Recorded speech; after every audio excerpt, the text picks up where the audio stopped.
Assalamualaikum warahmatullahi wabarakatuh. Perkenalkan, kami dari kelompok 1 akan membahas tentang analisis sistem. Perkenalkan, saya Dava Agung Pratama. Nama saya Muhammad Nafsu Ihsan. Nama saya Muhammad Rizkul Ramadan. Nama saya Rina Ferunisa. Nama saya Wanda Nadia. Nama saya Siti Komala. Yang pertama akan dibahas oleh Nafsu Ihsan. Definisi sistem analis. Sistem analis adalah salah satu langkah dalam teknik pemecahan masalah di mana komponen-komponen pembentuk sistem digabungkan sehingga membentuk satu kesatuan sistem yang utuh. Pengertian analis sistem menurut para ahli. Yang pertama, Al-Fattah. Analis sistem adalah teknik pemecahan masalah yang menguraikan bagian-bagian komponen dengan mempelajari seberapa bagus bagian-bagian komponen tersebut bekerja dan berinteraksi untuk mencapai tujuan mereka. Yang kedua, menurut MC Leod, analis sistem adalah suatu studi dari sistem yang telah ada dengan tujuan untuk merancang sistem baru atau untuk memperbaiki kekurangan dari sistem yang telah ada. Yang ketiga, menurut Pressman, analis sistem merupakan suatu kegiatan untuk menemukan atau mengidentifikasi masalah, mengevaluasi, membuat model serta membuat spesifikasi sistem. Yang keempat, menurut Jordan, analis sistem merupakan suatu kegiatan mentransformasikan dua masukan utama, yaitu kebijaksanaan pemakaian dan anggaran proyek dalam spesifikasi yang terstruktur. Kegiatan tersebut melibatkan alat dan model diagram aliran data, diagram antar entitas dan komunitas data. Selanjutnya ada fungsi analis sistem. Yang pertama, kita dapat mengidentifikasi berbagai macam masalah dari pemakaian. Yang kedua, kita dapat menentukan secara jelas mengenai akan sasaran yang harus dicatat untuk dapat memenuhi kebutuhan user. Yang ketiga, dapat memilih metode alternatif dalam memecahkan masalah pada sistem. Yang terakhir, dapat merencanakan ataupun menerapkan rancangan sistem sesuai dengan apa yang diinginkan user. Selanjutnya ada problem analis masalah. Yang pertama, studi domain masalah. Yang kedua, analis masalah dan peluang. Yang ketiga, analis proses bisnis. Yang keempat, menentukan tujuan perbaikan sistem. Yang terakhir, menunjukkan temuan dan mengajukan rekomendasi. Selanjutnya akan dibacakan oleh Rizkulbo. Ya, jadi saya akan melanjutkan. Dan selanjutnya adalah requirement analysis atau analisis kebutuhan. Tahap requirement analysis adalah tahap interaksi intensif antara analisis sistem dengan komunitas pemakai sistem atau end user, di mana tim pengembangan sistem menunjukkan keahliannya untuk mendapatkan tanggapan dan kepercayaan pemakai. Dan selanjutnya ada logical design. Tujuan dari tahapan ini adalah mentransformasikan kebutuhan bisnis dari fase requirement analysis kepada sistem model yang akan dibangun nantinya. Selanjutnya ada decision analysis phase atau tahapan analisis keputusan.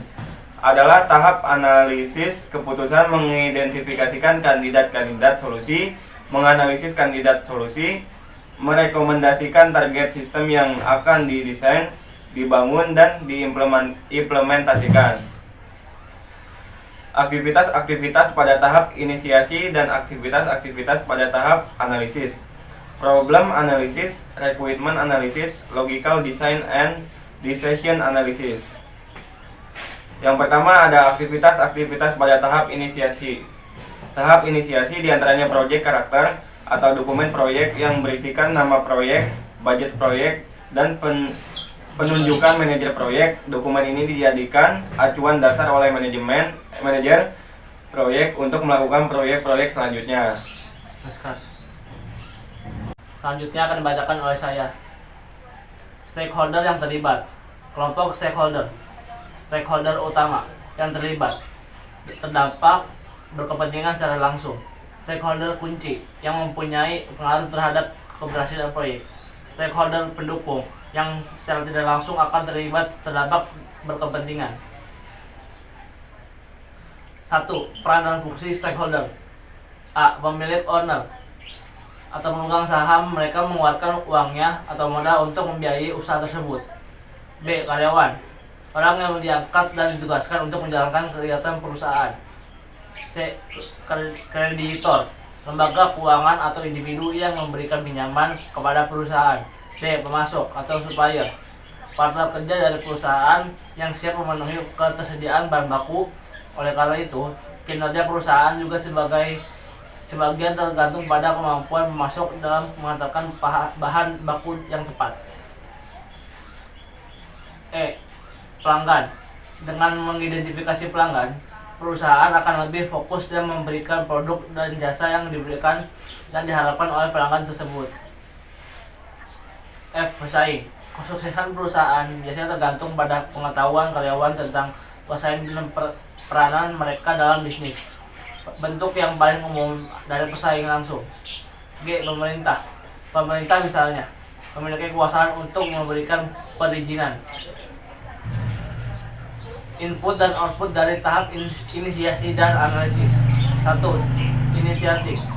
Inisiasi merupakan tahap pengenalan dalam memulai proyek baru dan memastikan bahwa pada tahap ini proyek akan berjalankan dengan benar. Input, mengidentifikasikan pihak-pihak yang berkepentingan, menganalisis kebutuhan yang diperlukan dalam membangun proyek dan memperkirakan risiko-risiko yang akan muncul. Output, proyek charter terselesaikan dan disepakati, terpilihnya manajer proyek, teridentifikasinya pihak-pihak yang akan berkepentingan, bisnis case terselesaikan. Buruan. Yang selanjutnya akan dibacakan oleh Mala. Input dan output dari tahap inisiasi. Yang kedua, planning. Tujuan utama dari perencanaan proyek adalah untuk memandu pelaksanaan proyek. Input berupa outputan dari proses inisiasi sebelumnya. Output yang pertama ditentukannya ruang lingkup, yang kedua adanya kontrak tim, yang ketiga adanya WBS, yang keempat schedule project terbentuk. Yang ketiga, execution. Proses execution proyek diperlukan untuk memastikan bahwa aktivitas dalam perencanaan proyek terpenuhi. Input berupa output dari proses perencanaan atau planning. Output yang pertama mengimplementasikan solusi dari masalah-masalah yang ada. Yang kedua, mengetahui data performansi kerja dari tim. Ketiga, perencanaan manajemen proyek. Yang keempat, terkualifikasinya daftar penjual. Yang keempat, monitoring and controlling adalah pengukuran dan pemantauan perkembangan secara berkala akan tujuan proyek untuk memastikan adanya kecocokan antara progres dengan rencana awal proyek. Selain itu, untuk memantau setiap penyimpangan yang ada dari rencana awal. Input berupa outputan dari proses sebelumnya. Output yang pertama adanya rekomendasi corrective action, preventive action, and defense required. Yang kedua, terukurnya performansi. Yang ketiga, terukurnya kontrol kualitas. Yang keempat, result speed issue. Yang kelima, closing.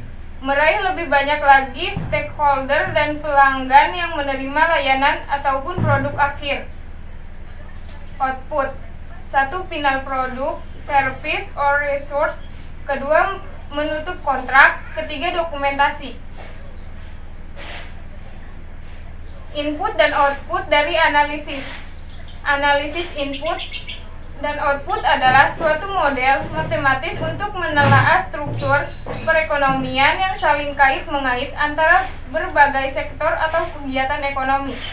Artinya, output suatu sektor merupakan input bagi sektor lain, bertujuan untuk menentukan multiplier dan mengidentifikasi perekonomian secara menyeluruh dan mengetahui dampak perubahan permintaan akhir dari setiap aktivitas ekonomi terhadap perekonomian secara keseluruhan.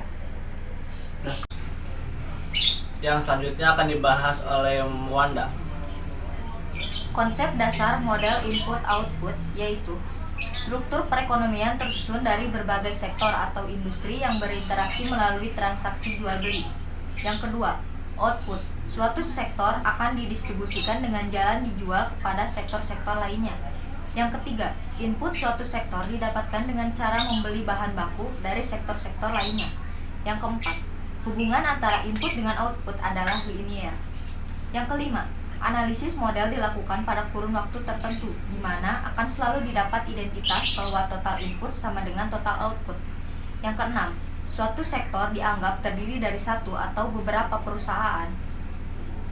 Yang kedua, asumsi dasar analisis input-output. Yang pertama, homogenitas setiap sektor menghasilkan suatu output tunggal dengan susunan input tunggal, serta tidak ada substitusi antara output dari berbagai sektor yang ada. Yang kedua, proporsionalitas jumlah dari setiap jenis input yang dipakai oleh suatu sektor akan berubah sebanding dengan berubahnya output total yang dihasilkan oleh sektor tersebut. Yang ketiga, aditivitas efek total dari pelaksanaan produksi di berbagai sektor dihasilkan oleh masing-masing sektor secara terpisah.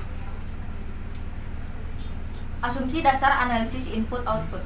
Beberapa kata kunci yang perlu kita perhatikan dalam pengertian suatu sistem yaitu kesatuan yang utuh atau penggabungan atau tatanan, terdiri dari sebagai faktor atau bagian-bagian, saling tergantung satu sama lain, dan dalam upaya mencapai tujuan. Beberapa pendekatan dalam analisis sistem. Yang pertama, analisis terstruktur adalah sebuah teknik berpusat pada proses yang digunakan untuk menganalisis sistem yang ada, kemudian mendefinisikan persyaratan-persyaratan bisnis untuk sistem lama dan baru atau keduanya. Yang kedua, analisis informasi, sebuah teknik yang berpusat pada data tetapi sensitif pada proses. Teknik ini digunakan untuk mengilustrasikan dan menyinkronkan data dan proses untuk sistem. Yang ketiga, analisis berorientasi objek, sebuah teknik yang tidak memisahkan data dan proses, dengan kata lain berpusat pada abstraksi dan objek-objek yang ada pada suatu sistem. Sekian dari kelompok kami, kurang lebihnya mohon maaf. Wassalamualaikum warahmatullahi wabarakatuh.